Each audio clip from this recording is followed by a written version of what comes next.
Olá, boa noite, meus amigos. Reflexões psiquiátricas. Psiquiatra fazendo reflexões a respeito de todo mundo e de si próprio, né?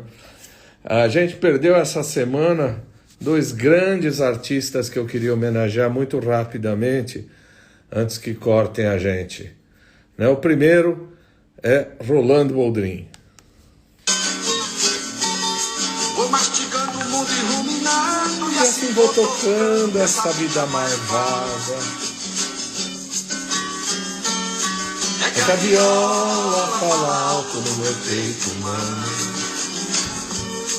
E toda moda é um remédio pro meu desengano.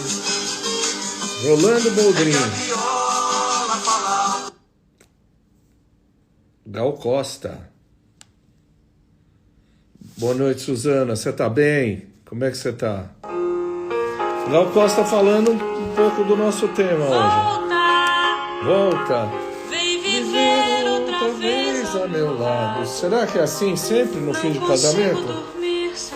A gente fica nesse volta, volta. Hoje é uma live legal que a gente vai falar de mulher e de divórcio.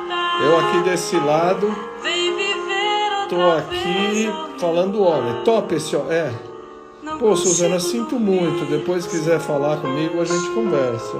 Pois meu corpo está acostumado. Volta, vem viver outra vez ao meu lado. Quantas noites. E aí? Eu sempre coloco essa música quando eu dou aula de amor para dizer que para as pessoas que infelizmente acontece isso aqui com o amor que o Cartola vai cantar. Esquece nosso amor, vê se esquece. Porque tudo no mundo Acontece. E acontece que já não sei mais amar.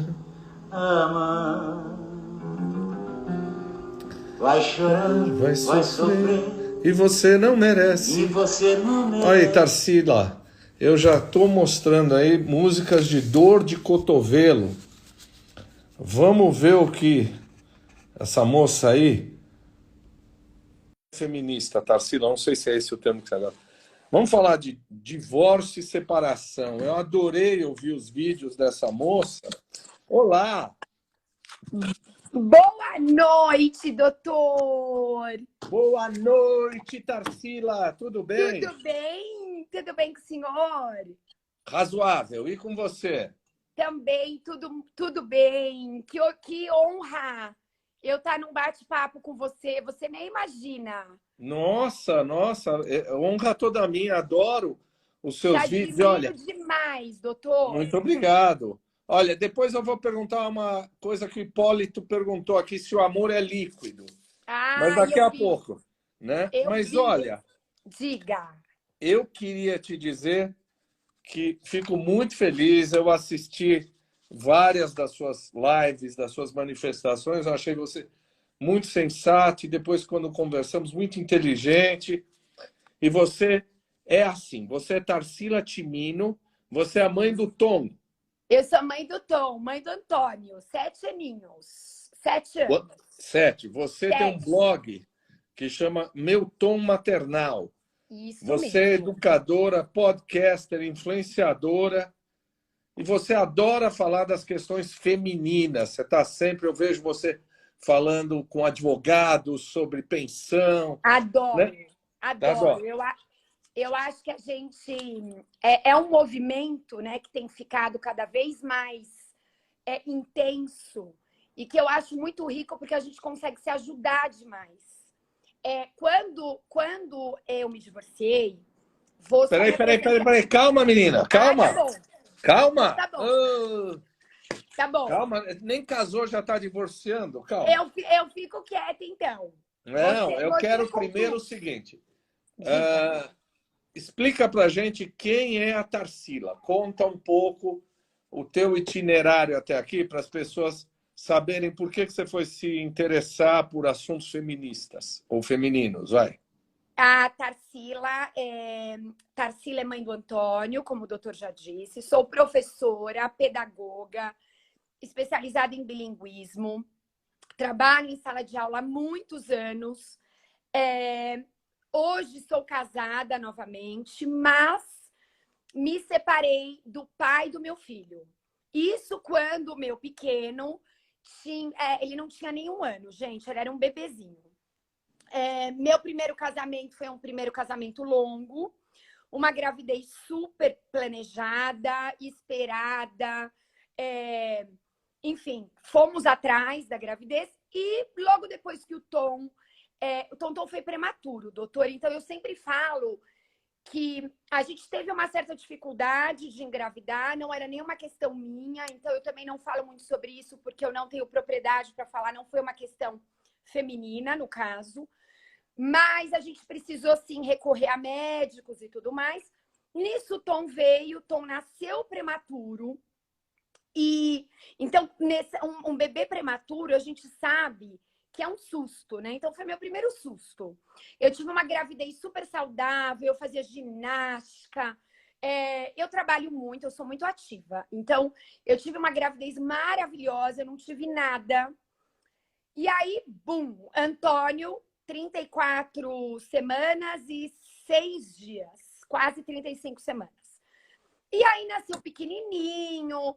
Enfim, quem sabe o que é um prematuro, a gente passa ali por uma fase, não sabia mamar, ficou lá não foi bem uma UTI que ele ficou no Einstein, num centro intermediário.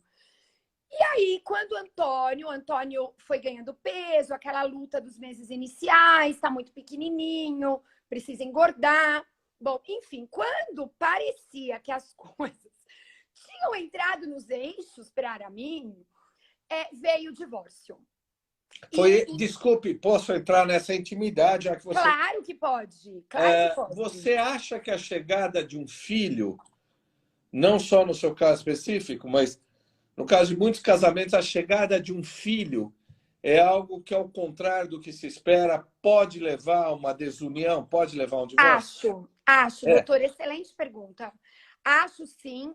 Acho que não foi o nosso caso aqui. O nosso caso foi término do amor mesmo. Eu acho que não foi o Tom. Hoje eu vejo com outros olhos. Eu acho que as coisas já não estavam legais, né?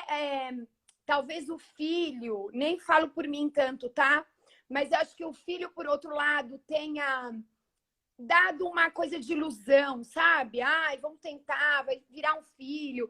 Uma coisa que nem não é bem do perfil masculino, mas eu acho que também pode acontecer. Mas depois que aconteceu comigo, eu soube de muitos casos. E a minha terapeuta mesmo, na época, me falou que muitos casais se desunem pós-filhos, porque a rotina muda tremendamente. Eu acho que você precisa estar preparado, né, para o que virá. Não foi então, o seu caso, né? acontece. No seu caso, foi muito precoce. Você teve um filho e depois vocês foram para a separação. Foi. E aí você está dizendo uma coisa que a gente vê muito. Você está falando do homem, é isso mesmo. O perfil do homem não é tanto, mas muita mulher, muitos casais colocam: vamos ter um filho para salvar o casamento. Muito, doutor, muito. Eu falo isso.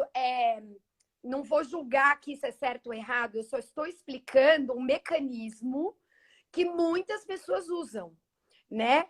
Eu nunca... Eu sou uma mulher, doutor, muito racional, muito racional.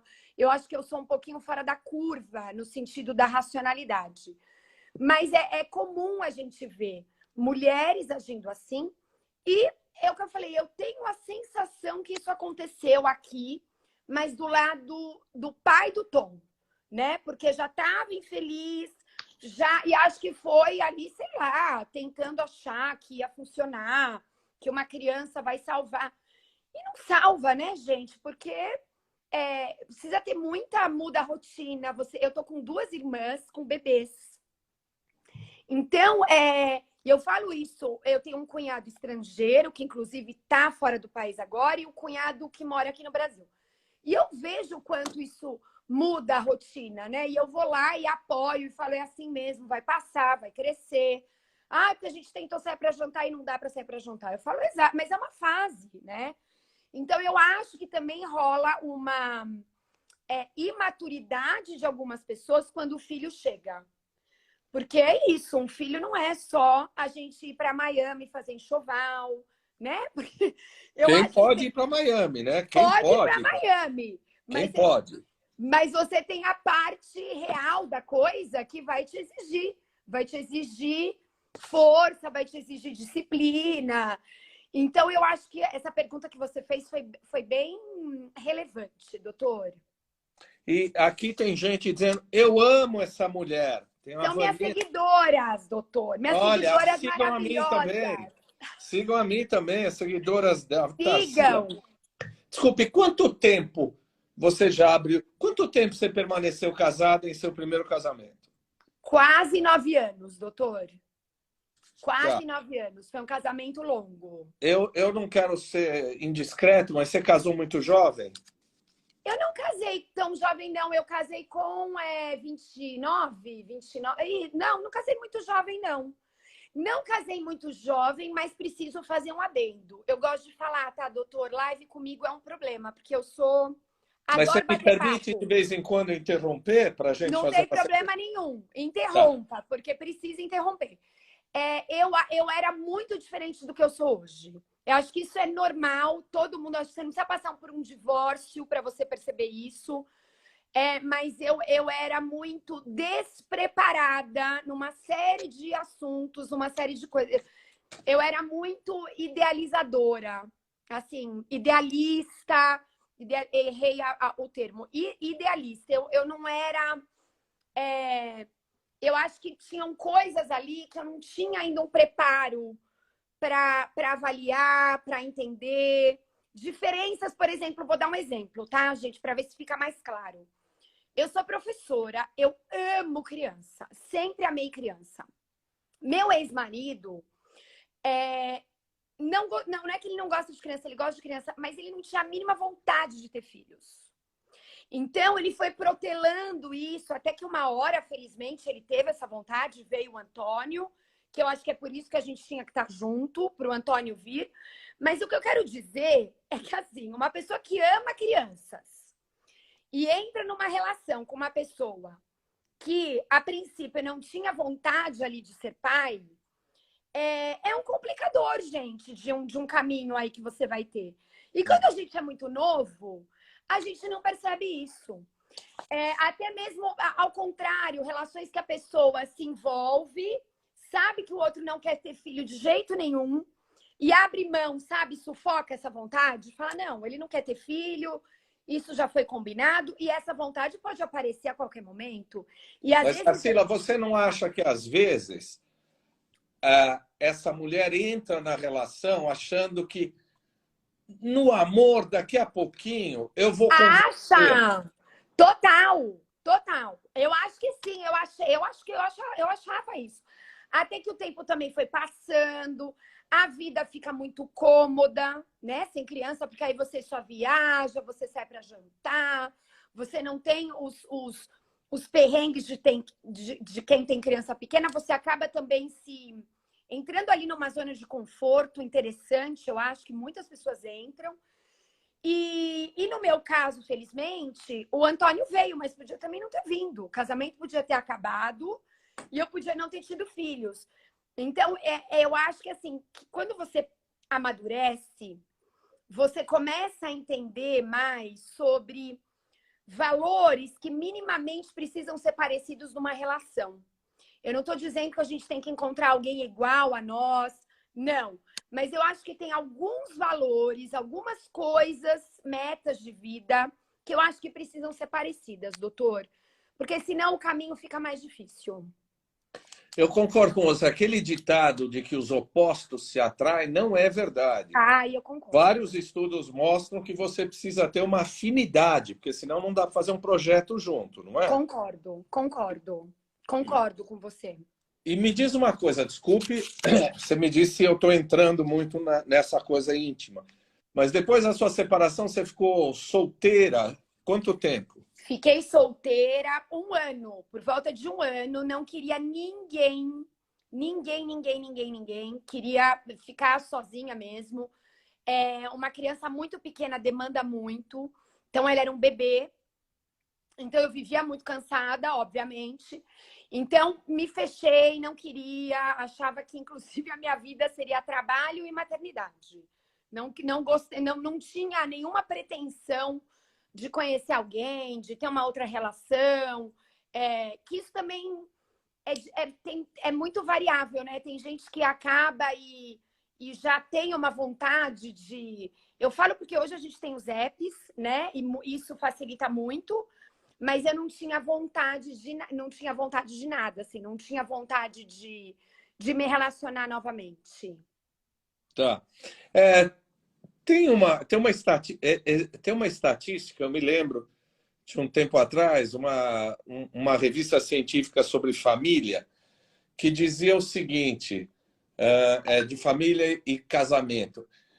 90% das pessoas, 80% das pessoas que saem de um casamento com uma pessoa acabam não ficando com aquela pessoa, porque, na verdade, aquela pessoa é apenas o oposto do que ela tinha em casa. É um pedágio, né? E o oposto que não tinha em casa, daqui a pouquinho você vai ver que não é exatamente o que você queria.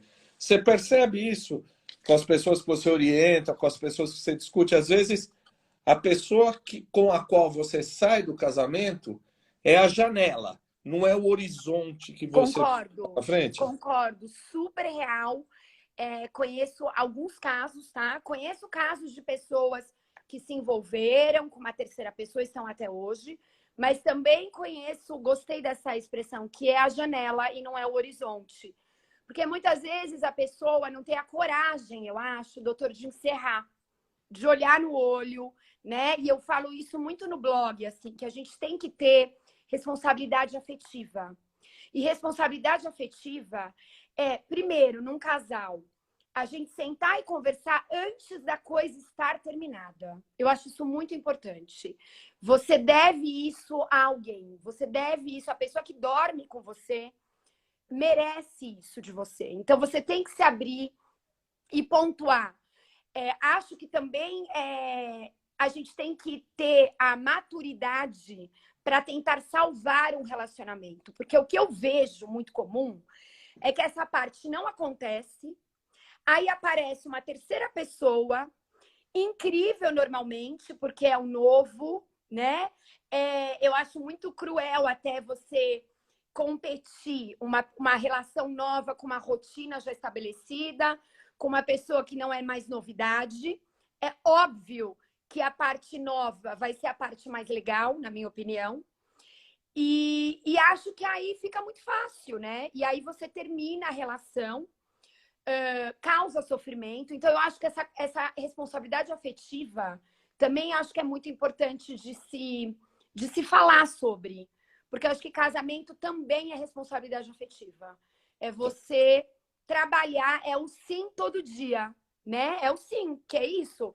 A gente fala assim ali no cartório, na igreja, mas tem que ter o sim do todo dia. E o sim do todo dia é trabalhar a relação, na minha opinião. Tá. E depois você me disse o seguinte, você ficou 1 ano solteira. E depois? Começou a namorar o seu atual marido ou não? E aí eu comecei a namorar meu atual marido. Ele é amigo de amigos meus. É amigos em comum. E aí começaram até um movimento dos amigos, para ser bem sincero. Não, vamos, eles têm tudo a ver e tudo mais.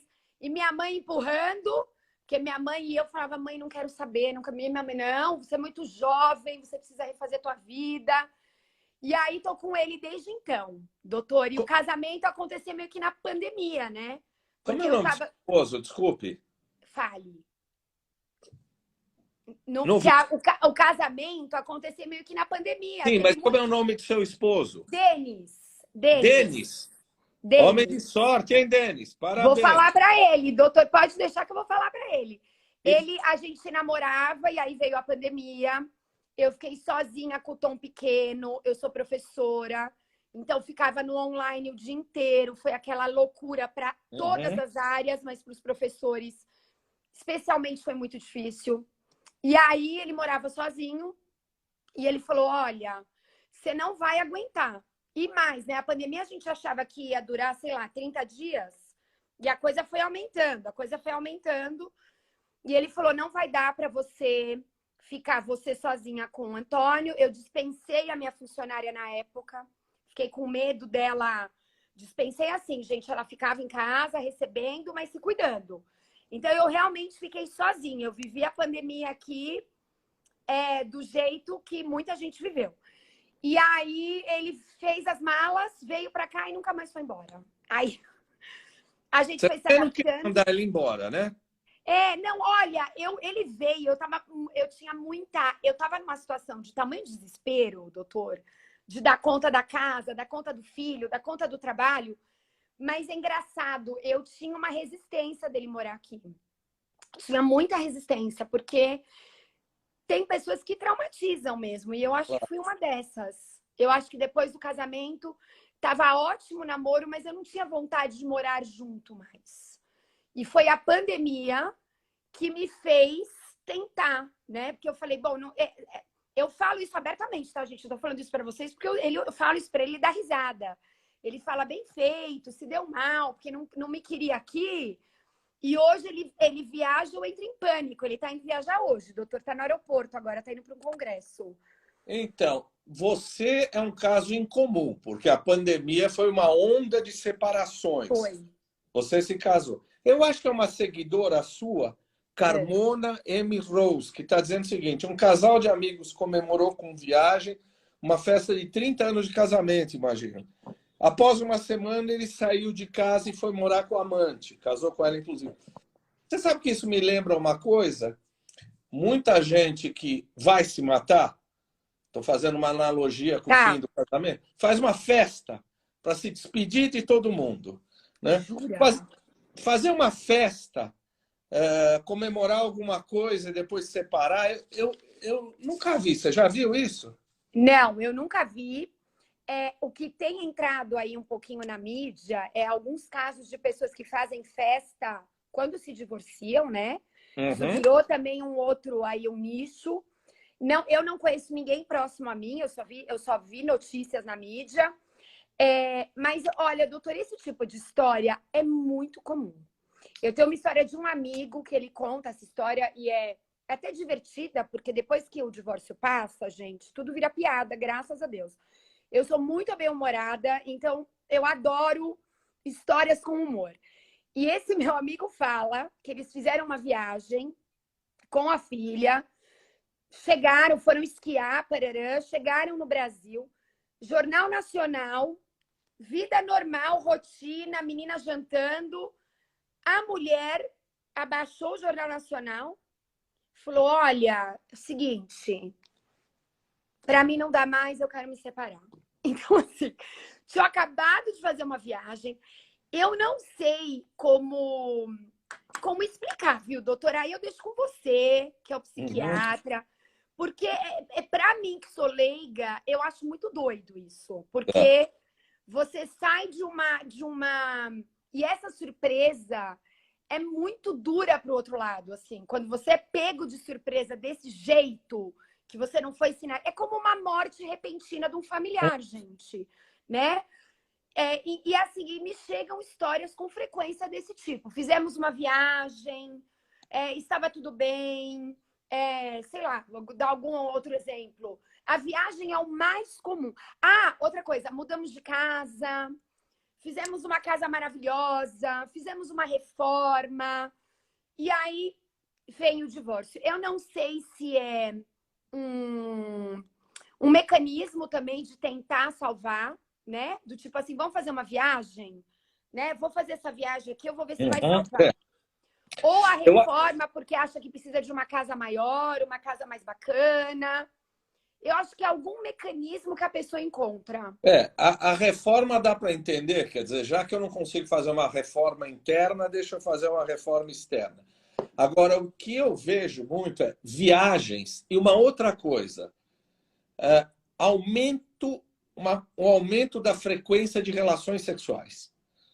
Ah, é? Um Antes do aumento muito divórcio? grande da frequência de relações sexuais, eu ouço o lado masculino, que assim, é uma tentativa desesperada de encontrar prazer naquela relação, de tentar destruir o prazer que você tem fora de casa. Então, é uma tentativa desesperada de aumentar sexo. Eu já ouvi muitas mulheres dizer, mas pouco antes dele se mandar, ele começou a transar comigo todo dia. Eu acho que às vezes é uma tentativa desesperada, né? Nossa, que interessante. É, deve ser uma tentativa mesmo, faz Né? todo sentido. De Agora me diz uma tentar. coisa. Você você deveria ter uma preocupação, ou devia ter uma preocupação, porque você tem um menino, você tem um Sim, filho. sim. Eu imagino que todas as mulheres, e a grande maioria das mulheres fica com a guarda das crianças, deve ter muito medo de colocar um outro homem Muito, em casa. Como é que vai muito. se dar com meu filho? Como é que meu filho vai se dar com ele? Eu O tive pai não fica muito. preocupado? Eu tive muito, doutor, muito. Primeiro que me relacionar foi uma coisa nova, porque eu não tinha ideia, né, de me relacionar. Então, eu demorei muito tempo para apresentar, né, o Denis ao Tom, Tom ao Denis. Ele ficava tenso também, e eu percebi que chegou uma hora na relação que ele queria ser apresentado. Ele desde o começo deixou muito, muito claro para mim que ele queria uma coisa séria. Que ele queria uma coisa séria e que tudo bem eu ter uma criança, porque a gente também tem que falar sobre isso. Não é todo mundo que banca uma relação com filhos do outro lado, né? Eu recebo também relatos sobre isso. Eu vou falar aqui dos homens, tá, gente? Porque eu recebo muitos depoimentos de mulheres. Eu adoraria ter mais depoimentos masculinos, mas não é o que acontece. Eu acho que o homem é mais reservado, o homem se abre com os amigos ou com o terapeuta. É muito difícil eu ter homens ali se abrindo. Então, eu vou falar das mulheres. E muitas mulheres relatam que quando você vai começar uma relação, a coisa flui muito bem, obrigada, até chegar ao ponto de apresentar os filhos e aceitar isso. Não estou dizendo, fica aqui a minha mensagem, que existem pessoas incríveis e que entram nas relações e que não se assustam com a questão de você ter uma criança ou não. Eu vivi isso, conheço muitas mulheres, eu fiz uma live, tem por volta de um ano, duas meninas recém-separadas, estão as duas hoje namorando, caras muito bacanas, me parece pelo que eu vejo, as duas com filhos pequenos. Então, assim, é claro que tem muita gente que não entra numa relação assim, mas do outro lado a gente também tem gente que ter filho não é uma coisa que assusta, tá? Ah. O meu companheiro deixava isso muito claro, assim, sabe? Não, eu quero conhecer, eu quero te ajudar, eu quero participar, mas eu Ele tinha não muito tem medo. filhos. Ele não Ele tem. não tem, doutor, Tá. ele não tem. E o pai do Tom? O pai do Tom não entra numa de como é que esse cara vai tratar meu filho? Como é? Não tem essa coisa? O pai do Tom, eu acho que ele também confia muito em mim. Eu tô falando frases dele, tá? Então, por exemplo, quando o pai do Tom assumiu ali uma relação antes do que é a madrasta do Tom, e quando o Tom era muito pequenininho, eles foram fazer uma viagem para o Nordeste. E o Tom mal falava ainda. E eu, orientada pela minha terapeuta, que eu tenho uma terapeuta sensacional, me falou: você precisa conhecer a madrasta. O Antônio não fala, o Antônio é um bebê, e você precisa dar esse passo inicial de conhecer, de agregar e conhecer. E aí eu tomei essa iniciativa de marcar um café, da gente se encontrar e a gente se conhecer. E nesse café eu acabei levando o Denis. E aí ali eles já se conheceram. E como o Denis é amigo de amigos meus e amigos... É engraçado isso, né, gente? Amigos nossos até, porque tem amigo... Tem o meu padrinho do meu primeiro casamento é muito amigo do Denis. Então, meio que ficou todo mundo num certo núcleo conhecido. E modéstia à parte, doutor, eu sou muito... Ele sabe que eu sou muito responsável, ele sabe que eu sou muito correta. Ele sabe. Eu acho que se eu tivesse um outro perfil, ele teria se preocupado muito mais. Mas eu acho que ele me falou isso algum dia, não vou me lembrar agora exatamente a frase, mas ele me deixou claro, tá, confio em você. Eu sabia que você não ia colocar, sei lá, um maluco dentro de casa. Mas eu acho que isso é uma questão super importante das pessoas levarem em consideração. Assumir quando for uma coisa séria, tá? Porque a gente vê gente aí que cada semana tem um namorado, cada semana tem uma namorada, apresenta para as crianças. E eu, como pedagoga, eu deixo isso muito claro sempre, sabe? Você pode fazer o que você quiser da sua vida, mas você tem que preservar os filhos.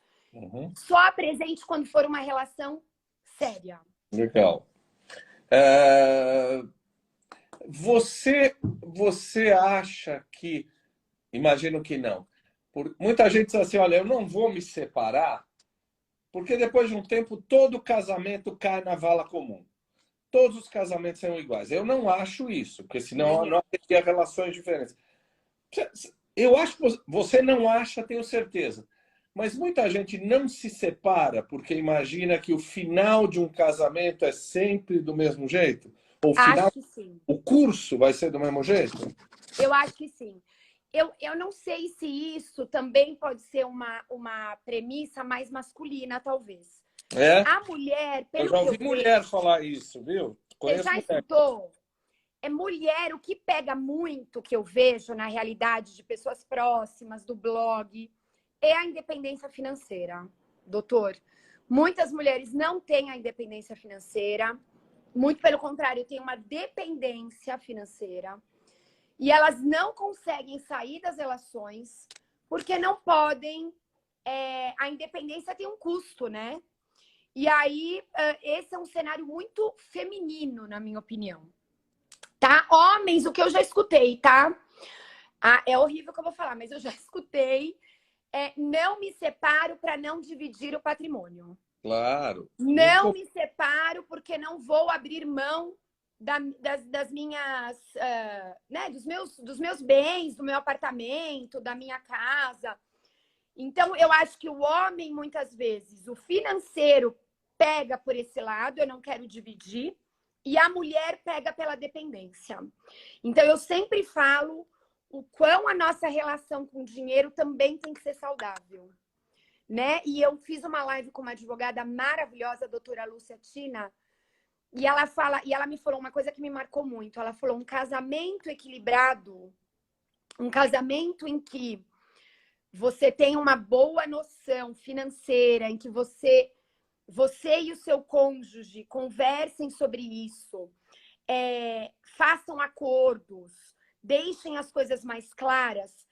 Se o divórcio acontecer, será um divórcio mais tranquilo. Será um divórcio mais civilizado. Porque o que acontece, doutora? A gente tem muitos casos ou de casais muito simples, tá? A gente tem aí algumas variáveis em que há pouco dinheiro, e quando há pouco dinheiro, né? Quando não há pão, todos gritam, tem um provérbio desse, né? E a gente tem um outro caso, que são casais com uma posição financeira mais privilegiada, mas em que a mulher, isso ela também descreveu perfeitamente na live que eu fiz com ela, mas que a mulher não ganha para sustentar aquele padrão familiar. Então, são casais em que se mora muito bem, tem a casa de campo, tem a casa de praia, né? Tem os seus carros, você tem uma vida muito tranquila. Vem o divórcio, essa mulher que até trabalha, tá? Não são mulheres que não trabalham, mas elas trabalham, mas o salário delas não segura um padrão de vida desse. E aí vem o divórcio e, normalmente, a mulher, o padrão de vida dela cai drasticamente. Então, a gente tem cenários aí bem variados em relação ao divórcio. Vamos fazer um recorte antes que digam para a gente que a gente está falando como se a gente morasse em Nova York.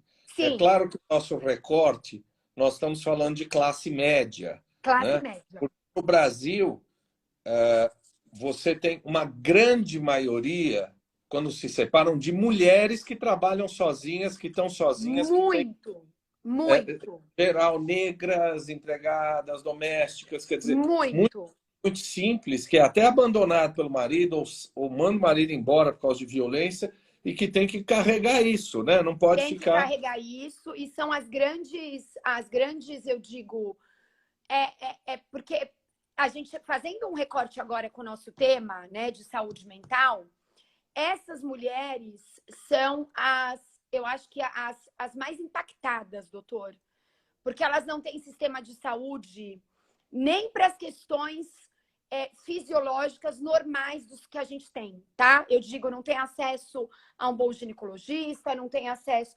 E aí, passando pelo estresse que elas passam, porque é isso que você falou, elas pegam 3 ônibus para chegar no trabalho. Eu conheço pessoas que trabalham pertinho de mim que têm essa condição. Tem 4 filhos, o pai não ajuda em nada, o pai não ajuda nem financeiramente, não ajuda na logística do educar. E são essas mulheres que eu fico pensando o quanto a gente precisa ainda, enquanto política pública, sabe? Olhar para a saúde mental. Olhar para oferecer opções para essa mulher. Quando essa mulher não tem a creche para deixar o filho dela, ela não tem tranquilidade para trabalhar, né? Então, a gente tá, eu acho ainda que é muito... Nós estamos em estágios muito iniciais. Uhum. E quando você fala da mulher que tem acesso, por mais sofrido que o divórcio seja, gente, a gente tem acesso a um psiquiatra, a gente tem acesso a uma terapia, né? Não dá para a gente negar aqui que o privilégio financeiro não facilite isso. Claro.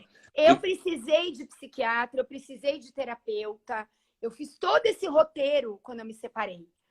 E eu fico sempre pensando, doutor, em quem não tem acesso a isso. Isso é uma coisa que me incomoda demais. E outra coisa, você tem uma rede de proteção, que é família, que é amigos. Essa rede de proteção é fundamental. O ditado que você queria lembrar é: onde não tem pão, todo mundo grita e ninguém tem razão. Perfeito, né? Perfeito. Eu onde vi tem uma... pão, todo mundo, onde não tem pão, todo mundo grita. Eu vi uma postagem sua dando, assim, muito feliz porque você estava dirigindo, e dirigindo em estrada. A gente falou de dependência financeira, mas eu me lembro muitas pacientes minhas com pânico, com fobia, com depressão, etc., que não se separavam por causa da doença e da dependência psicológica. Quer dizer, aquela história da mulher que acha que não sei cuidar de banco, não sei dirigir, não sei cuidar de casa. Quer dizer, esse temor de assumir uma responsabilidade, né? Porque não se preparou para isso. Também tem essa dependência psicológica, emocional. Muito. Essa história, você escreve aí que você nunca dirigiu ou não dirigiu em estrada. Eu não dirigi em estrada. Papai já é falecido. Papai era meio machista, cuidava muito da mamãe, mas tinha um lado bem machista, doutor. E para ele, mulher não pegava estrada. Então, minha mãe nunca pegou estrada. A gente viajava muito na minha infância, adolescência. Eu tinha um tio que também já é falecido, tinha uma casa em Biúna.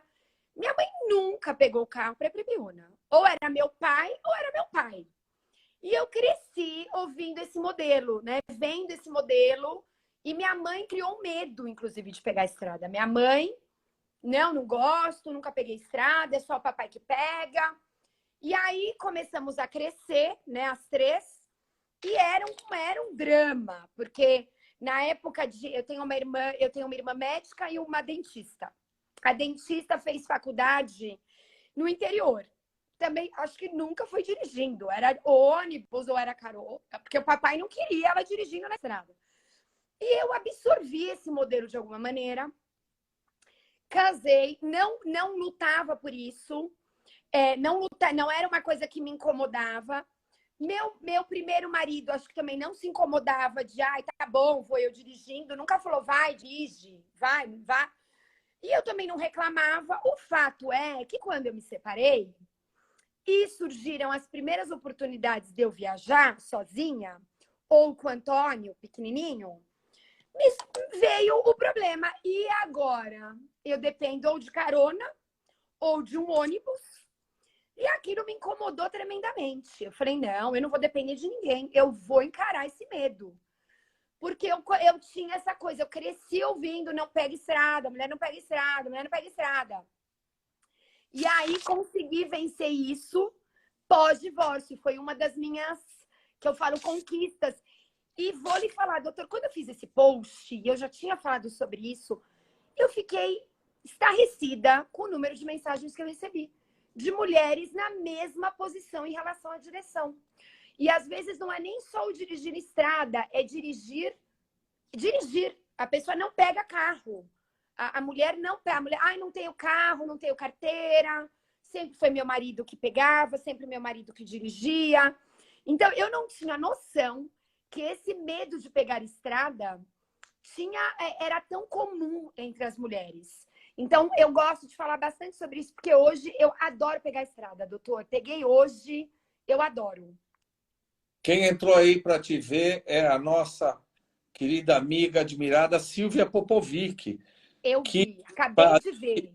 né, que ela é uma pioneira. Ao longo dos anos, ela trouxe muito essa questão, no momento onde o divórcio era Total. não tão tolerado, divórcio feminino.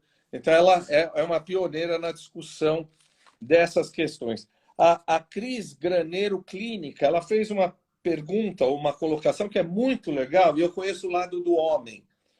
Diga. Vamos falar, você conhece da mulher. Quando a mulher ganha mais que o homem? Quando a mulher é a provedora da casa. Provedora. O cara ganha muito pouco, o cara não consegue bancar, o cara... Às vezes tem casal, é mais raro, que ele fica cuidando da casa e ela vai trabalhar fora. Sim. Você já viu funcionar casamento assim? Eu conheço casos, tá? Eu acho, assim, super difícil para a grande maioria dos homens. Posso estar errada aqui. Na verdade, eu não acho que é para a maioria dos homens. Eu acho que as gerações mais jovens é uma coisa muito mais normal de se aceitar e trabalhar. Acho que a gente também tem uma questão geracional difícil. Eu acho que homens mais velhos tendem a ter mais dificuldade a ter isso. Os casos que eu conheço um casal jovem, que eu acho que isso não é um problema para eles.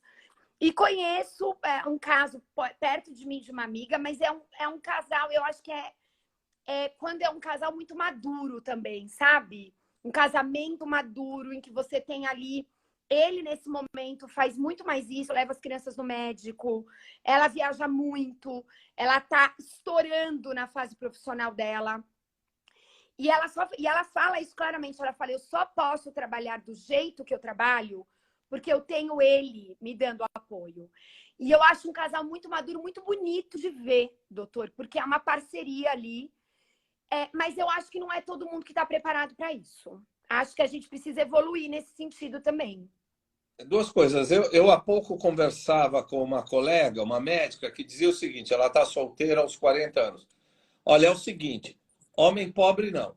Eu não vou sustentar ninguém. Sustentar homem eu não vou fazer. Né? Tá. E do lado do homem, é uma coisa muito interessante que eu vejo, porque ele ser o provedor é sinônimo de ser macho, de ser potente.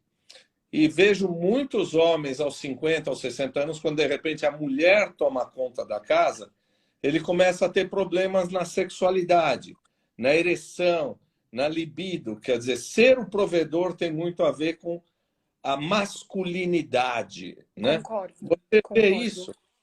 Vejo isso.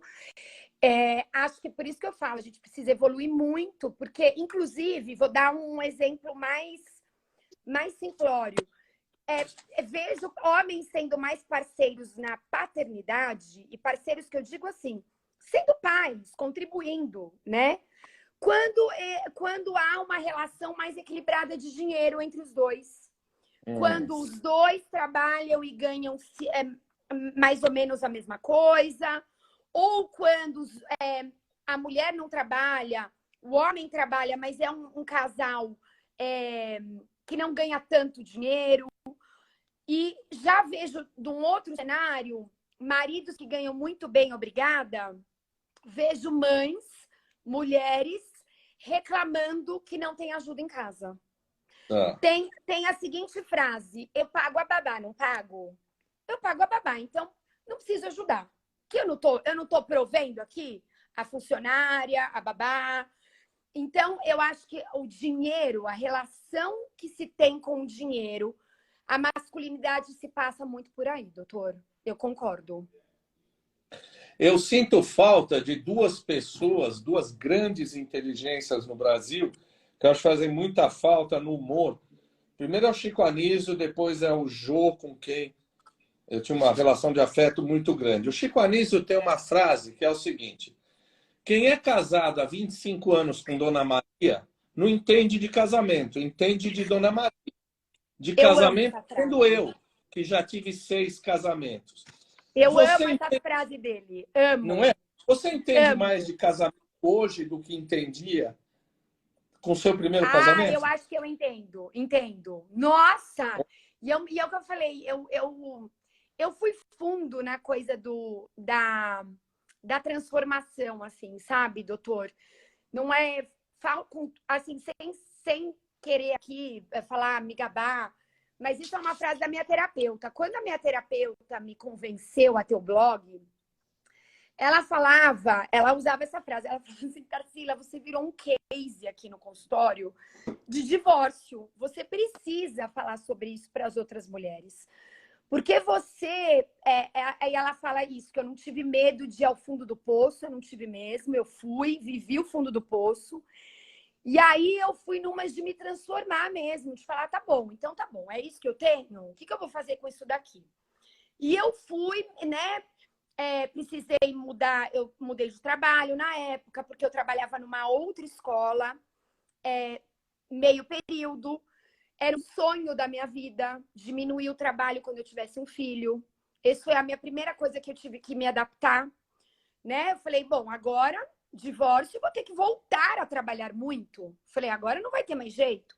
Então, me joguei num processo seletivo de uma outra escola, entrei na outra escola. Eu precisei fazer muitos ajustes, e ajustes profundos, assim, sabe? Eu digo na alma mesmo. Porque uma coisa é você ir lá, vender o carro, vender...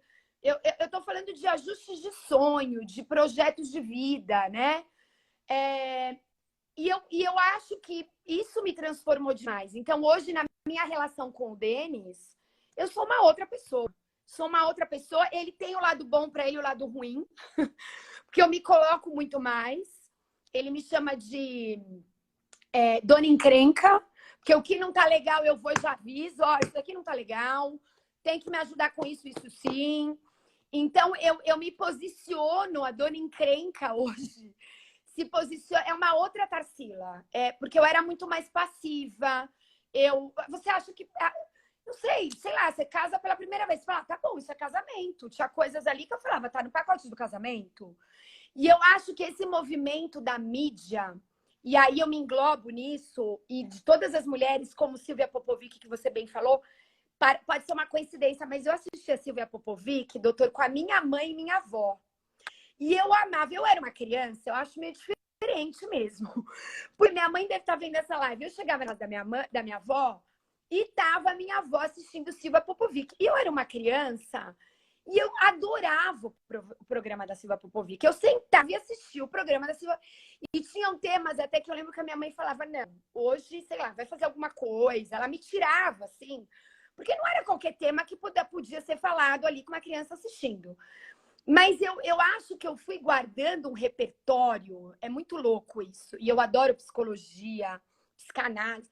Não sei, eu acho que eu fui guardando um repertório que me foi muito útil quando eu precisei. Porque na hora que eu acho que assim, o avião caiu na sala, porque eu falo que divórcio ou é Titanic, que tá todo mundo tocando violino e o avião tá afundando. Todo mundo sabe, vai depender de quem vai falar Titanic que afundou, ou é queda de avião. O meu foi queda de avião, para mim foi uma queda de avião.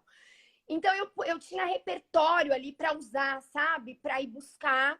E eu sempre falo da importância de vocês médicos e dos terapeutas, né? Para quem tem esse acesso, foi fundamental eu ter esse recurso comigo. Uma outra coisa que eu acho muito interessante, você sabe que frasistas sobre casamento em geral, são homens, né? Não tem muita frasista mulher. Mas tem Sim. duas frases muito interessantes. Tem, eu acho que é do Balzac ou do Chekhov, que ele diz assim: case-se rápido para se arrepender devagar. Ou seja, o que ele está dizendo é conheça a primeira pessoa que você está casando. Mas Sim. primeiro, tem uma outra coisa que eu vejo muito, que é uma frase do Oscar Wilde, que ele diz assim: eu sou contra noivados muito prolongados. Dá tempo de você conhecer demais a pessoa e isso não vai dar certo. Concordo. Eu vejo Concordo. pessoas ficam noivas 10 anos, 12 anos. Quando casa, se separa depois de um ano. É muito Você já comum, viu? né? Tem muita história assim. Você já viu isso? Já vi isso, amigos próximos, pessoas próximas, já vi isso no blog. E eu acho que é isso. Inclusive, a coisa de ter filho, vou usar essa frase também. Eu acho que para ter filho também precisa ter o timing. Não precisa ser casou, teve o filho, porque eu acho que o casal tem que curtir aquela vida de casal, viajar. Mas você ficar prolongando muito a coisa, também acho complexo. Porque eu acho que perde-se ali um timing de aquilo que eu te falei. Você tem que sair da zona de conforto, você tem que abrir mão de algumas coisas. E eu acho que quando esse timing se estica demais, pode dar divórcio também. Não sei, é uma sensação que eu tenho. Tá aí o meu querido médico, doutor Henry Dina, que é um grande clínico. Como eu estava dizendo, os grandes frasistas sobre casamento são homens. Tem uma outra frase, tem duas frases do Groucho Marx que eu acho maravilhosa. Uma delas diz que o matrimônio é a maior causa do divórcio. Mas tem uma outra que ele diz o seguinte: você só conhece de fato uma mulher quando está diante dela no tribunal. Então, eu estou falando essa frase para a gente. Você trouxe um advogado, você trouxe uma advogada. Como é que é? Na hora da separação, na hora do tribunal, quem é fofinho vira um carrasco, quem é fofinha quer tirar a pele do cara. Como é que é? Nessa hora não está se falando só de dinheiro, né? Está se falando de muita raiva. Nessa hora tem muita raiva no jogo, é isso E que eu acho. eu vi uma coisa sua que eu achei hilária. Você ligava e dizia: quando é que vai ser a assinatura do divórcio? Porque eu quero ir maravilhosa, eu vou comprar um vestido novo, eu quero que o cara saiba a mulher que ele está perdendo. Sim. Nessa hora, brotam todas as raivas, não é? Brotam. É muito difícil, doutor, porque assim, a gente precisa entender, eu sempre falo isso, vai passar essa raiva, ela decanta. Felizmente, ela decanta, ela acalma. E muitas vezes, quando eu sou procurada, as pessoas estão no auge da dor. E eu sempre falo isso, gente, eu não abri meu Instagram na auge da minha dor. Ninguém me viu nesse momento. E agora é muito fácil eu falar, eu ajudar, eu dar dica. Porque, felizmente, já passaram muitos anos, eu me curei. Mas a Tarsila que está falando agora não é a Tarsila de quando se divorciou. Tarsila, quando se divorciou, teve muita raiva. A Tarsila, quando se divorciou, chorou muito.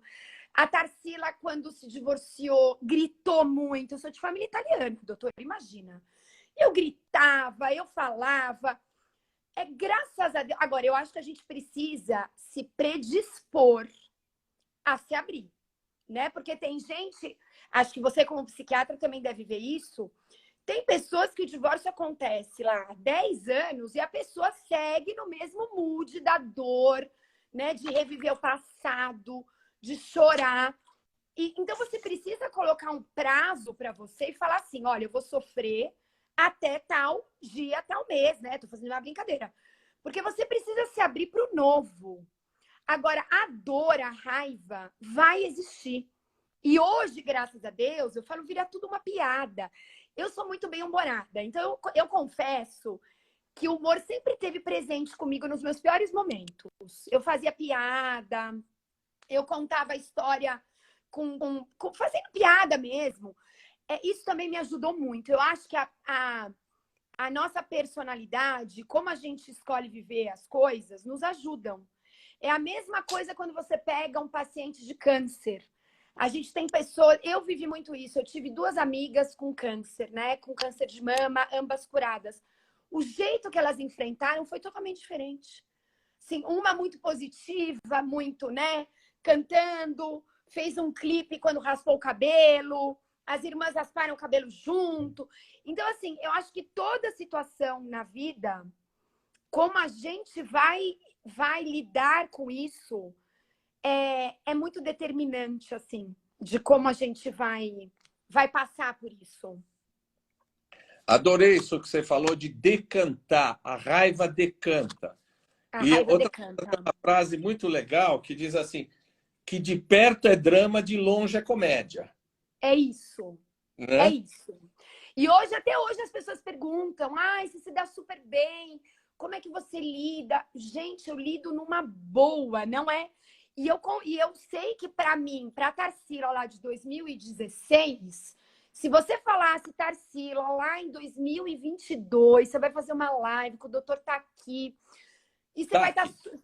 Taki, com o doutor Taki, aí você vai falar com muita naturalidade sobre o tema. Eu ia falar, você endoidou? Você né?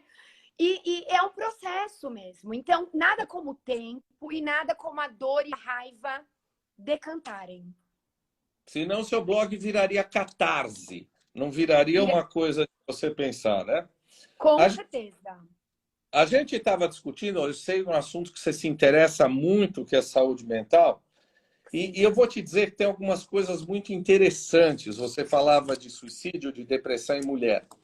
Você sabe que suicídio é 2 a 3 vezes maior em homens mais velhos. Sim. Depressão é 2 a 3 vezes mais em mulheres. Só que quando tem a separação, homens e mulheres têm uma estatística igual de depressão. Igual. Sobem e se igualam. Uma das coisas o ônus e o bônus da mulher é ficar com os filhos. Tem um certo ônus, mas o bônus é: esta é a minha casa, esses são meus filhos, eu estou organizado. Quem se separa, e eu já tive essa experiência, vai para um flat. E eu entendo. De estrutura. Perde tudo, perde os amigos, perde a família, perde os filhos, fica envergonhado. Eu ficava. Então, homem fica mais deprimido com a separação.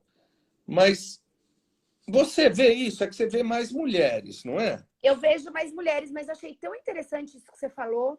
Olha, faz todo sentido, porque normalmente é a mulher que fica dentro de casa, é a mulher que mantém a estrutura, né? E o homem vai para um flat. Você tem toda a razão. A maioria dos casos que eu conheço, o homem vai para um flat, leva um tempo lá e aluga um apartamento, muda às vezes até o círculo familiar, o círculo de amigos, porque muitas vezes tem ali uma, né? Muitas vezes você viveu isso, mas assim, os amigos estão todos casados com seus filhos e aí você quebra esse ciclo, né? E aí você tem às vezes esse homem precisa de um novo ciclo de amizades, né? Ou de homens solteiros, ou de homens separados, para viver ali os mesmos dramas. Então, eu acho que você tem toda a razão. É o que eu falei, é uma pena que os homens não cheguem tanto lá. Porque vocês têm as dores de vocês, né? E seria muito legal escutar. E você sabe que tem uma outra fantasia de homem, que eu sei porque me separei mais de uma vez. O cara se separa e fala assim: agora eu tô solteiro, eu vou comer uma mulher por noite. Toda noite eu vou pegar uma mulher. O cara fica dias e dias e dias, semanas, de cueca, assistindo televisão, comendo pizza de atum. Ou seja, isso não dá para sair de uma relação e mergulhar numa coisa. Eu acho que a grande maioria dos homens não consegue, sem controle.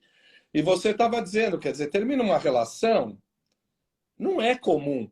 Aí a mulher começa a sair, fazer um monte de coisa. Tem um luto, não tem? Tem um luto. E eu acho que você vai concordar comigo como médico, acho essencial viver esse luto. essencial, porque o não luto, o você seguir no automático, isso vai dar o rebote lá na frente. Em algum minuto, aquilo que você não viveu, o choro que você não botou para fora. Então, quando me procuram dizendo, tô chorando, falo, chora tudo que você tem para chorar. Escuta todas as músicas que vão mexer com você, assiste filme, chora, faz essa limpeza. Porque eu acho que só depois da limpeza da alma, e eu tô falando de expurgar a dor mesmo, é que a gente começa um novo estágio na vida. Assim, eu acho importantíssimo. Como é que é o nome da sua mãe? Maria Elizabeth. Dona Maria Elizabeth. Parabéns pela filha, viu, Dona Maria Elizabeth? Eu gosto muito de pizza de atum, sim, Norma. Dona Maria Elizabeth, da pizza. E me siga, tá? Pode me seguir que eu tô precisando de seguidor. Pode deixar. Me diz uma coisa.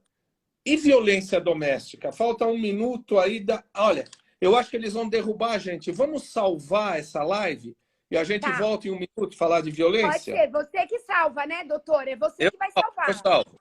Pode Mamãe deixar. tá agradecendo lá. Bom, eu tô voltando para falar mais 10 minutinhos com a Tarsila Timino, que a gente estava falando sobre divórcio.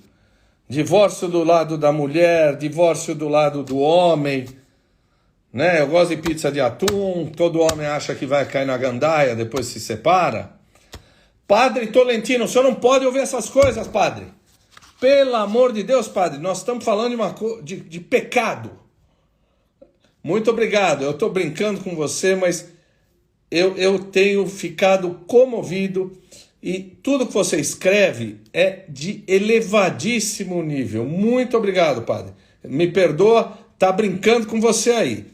A Cristina falou que aquele negócio de dar festa e depois separar é o beijo de Judas. Ela tem toda a razão. Tarsila, cadê você, Tarsila? Tarsila.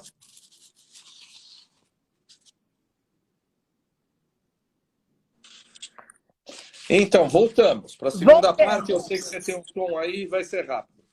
Tá bom. Uma das coisas que mais preocupou a saúde mental durante a pandemia é que durante o isolamento você teve um aumento de violência em filhos enorme e mulheres. Quer dizer, muitas vezes durante a pandemia o isolamento colocava a mulher, desculpe o termo, no colo do agressor. Em risco.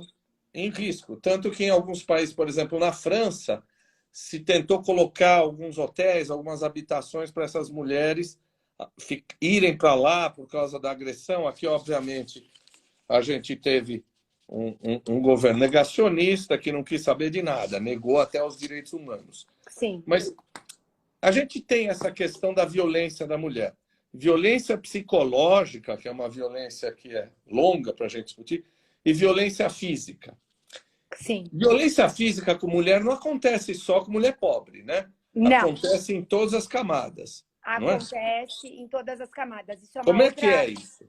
É uma outra idealização que a gente tem, que a gente acha que só as camadas menos privilegiadas que vivenciam a agressão física.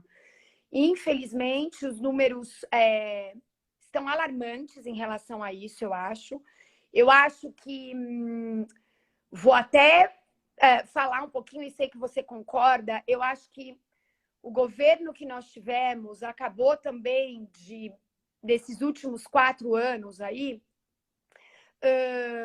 a postura que a gente teve, os exemplos que a gente teve, em relação ao negacionismo, a falta de respeito em relação à ciência. As mulheres, né? Falta de respeito em relação às mulheres. A falta de respeito às mulheres acabou validando muito da violência que a gente tem por aí. Né? Eu lembro que teve um dia, não faz muito tempo, o Denis entrou no quarto, eu já estava deitada, e ele falou, não é possível o número de feminicídios que a gente está tendo. Porque eu acho que ele estava... E aí ele falou, não é uma coincidência. Eu falei, obviamente que não é. Então, eu acho que a coisa podia até acontecer de forma mais disfarçada, né? E aí, eu acho que muita gente se sentiu, sim, com permissão, né? Do tipo assim, não, eu vou bater na minha mulher que tá tudo bem, eu vou bater, eu vou matar, eu vou atirar, né? Então eu acho que a mulher, infelizmente, está sim numa posição de muito risco, e por isso que eu falei das políticas públicas, porque eu acho que é questão de saúde pública, né? A gente tem aí mulheres incríveis fazendo trabalhos incríveis, eu sigo algumas, para defender mulheres, para proteger mulheres. E eu acho que o fato da gente estar cada vez mais falando sobre isso é muito importante, doutor. Eu, quando era menina, eu não sabia o que era um relacionamento abusivo. Eu não sabia. Como muitas mulheres da minha geração não sabiam. E eu acho que hoje as meninas mais jovens sabem o que é um relacionamento abusivo. Já ouviram falar, já leram. Então, eu acho que a gente tem, sim, que cada vez mais levantar esse tipo de bandeira, né? E infelizmente, a saúde da mulher... Eu acho que a saúde da mulher... Eu estava pensando nisso hoje. A gente se falou e eu estava dirigindo lá na estrada. A saúde da mulher é afetada de forma muito intensa, seja ela casada, seja ela separada. Se a gente pegar aquela parcela da população, como você mesmo disse, que pega 3 ônibus para chegar, um metrô, um trem para voltar, tem horário, trabalha. A mulher não é só a separada que tem questões com a saúde mental. A mulher foi adquirindo funções, o que é maravilhoso. Eu estar aqui podendo falar com você hoje, né? Eu ter podido votar semanas atrás. Obrigada a todas as feministas que levantaram tudo isso. Mas a gente foi acumulando funções, né? E aí, por que a gente tem mulheres tão cansadas, mulheres com depressão, mulheres com quadro de esgotamento? E aí, no divórcio, esse quadro tende a piorar. Porque aí entram, muitas vezes, questões financeiras, entram questões de segurança, que já aconteciam casadas. Mas eu tenho relatos horríveis. Eu tive uma semana passada. Ela conseguiu se separar. Ele foi buscar o menino, deu uma surra nela. Ela tá com medida protetiva, né? Então, assim, o nível de estresse que soma para a mulher, seja ela casada, com as milhares de tarefas que ela dá conta, seja num relacionamento abusivo, que tem violência, seja num divórcio, a saúde mental é fundamental. A gente tem que falar nisso e lutar para a gente ter esse tipo de pauta e coisas sendo feitas, sabe? Para todos os tipos de mulheres. A gente tem muita coisa para falar, teria muita coisa para falar, mas eu sei que a gente vai ter que interromper. Uma das outras coisas que eu acho que vale a pena a gente um dia discutir, você discutir no seu canal, é uma socióloga italiana chamada Silvia Federici, que diz o seguinte: o que vocês chamam de amor, eu chamo de trabalho não remunerado. Olha. Quer dizer, eu acho que tem que pensar também o quanto a mulher que é dona de casa tem que ter direito a uma aposentadoria, ela tem que ter um salário. Mas isso é uma coisa maior que eu acho que você vai ter que pensar. Concordo. E eu vou voltar. Deixa eu te dar um conselho. Eu sou mais velho, eu posso dar um conselho. Pode dar. Você é tão brilhante, por que você não faz psicologia? Vai fazer psicologia, vai fazer psicanálise? Eu tenho muita vontade, doutor, muita vontade. Que bom, minha mãe deve estar ouvindo, aí ela vai morrer, porque eu falo isso, eu tenho 2 faculdades, né? Mas eu ando tendo muita vontade de ir por esse caminho. Psicologia, psicanálise, são temas que eu amo. Vamos ver, o seu conselho vai ficar bem guardado aqui. Olha, o Denis vai ficar bravo, viu? Mas não conta para ele que eu mandei você fazer outra faculdade. Pode deixar, não conto. Pode deixar. Tá bom. Olha, foi um tremendo prazer. Super prazer. Você é incrível, doutor. Não, você é incrível. Um beijo a você e todo mundo. E eu peguei você por uma das suas pacientes famosas que te postaram. E eu adoro médicos, tá? Amo. Médico sério, né, doutor? Oncologista você não adora, né? Quem? Oncologista Não, não. não. Eu gosto de quem cuida da cabeça, mas enfim, eu gosto de medicina. E aí, mas eu brinco que depois da pandemia eu gosto de médico sério, tá? Porque a gente também teve essa descoberta aí de gente que, enfim, fez o juramento e não funcionou muito bem. E aí eu comecei a te seguir. Parabéns pelo teu trabalho. Eu ouvi referências suas de quem te conhece lá das clínicas. Incríveis. Quem sabe um dia eu vou te visitar. Com muito prazer, você vai visitar e conhecer o nosso serviço lá, tá bom? Fiquei encantada por você. Um beijo, boa noite. Beijo a todos. Tchau. Super Boa obrigado, noite. Tarsila. Tchau. Tchau, tchau.